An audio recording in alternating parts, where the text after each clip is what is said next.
ছাত্ৰ ছাত্ৰীসকল তোমালোকক মোৰ চেনেললৈ স্বাগতম জনাইছোঁ। আজি তোমালোকৰ বাবে মই লৈ আহিছোঁ এডুকেশ্যনৰ major paper development of education in India পেপাৰখনৰ ছেছনেল এক্সামৰ কুৱেশ্যন পেপাৰখন।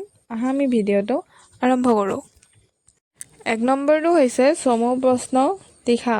প্ৰথমটো হৈছে নিম্ন পৰিশ্ৰাবণ নীতি কোনে প্ৰৱৰ্তন কৰিছিল। তাৰ পিছৰ কুৱেশ্যনটো হৈছে 1813 চনৰ চাৰ্টাৰ আইনখনে ভাৰতীয় শিক্ষাৰ উন্নয়নৰ বাবে কিমান টকাৰ অনুমোদন জনাইছিলে।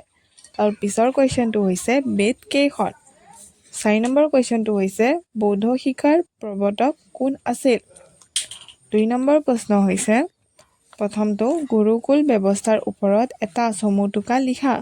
2 নম্বৰটো হৈছে মুছলমান যুগৰ শিক্ষাৰ দুটা বৈশিষ্ট্য লিখা। 3 নম্বৰটো হৈছে চাৰ্টাৰ আইনখনৰ দুটা তাৎপৰ্য লিখা।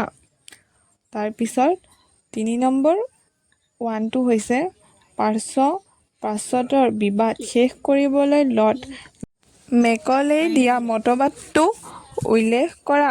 2 নম্বৰটো হৈছে ভাৰতীয় শিক্ষাত উত্তৰ ঘোষণাপত্ৰ অৱদানৰ বিষয়ে আলোচনা কৰা।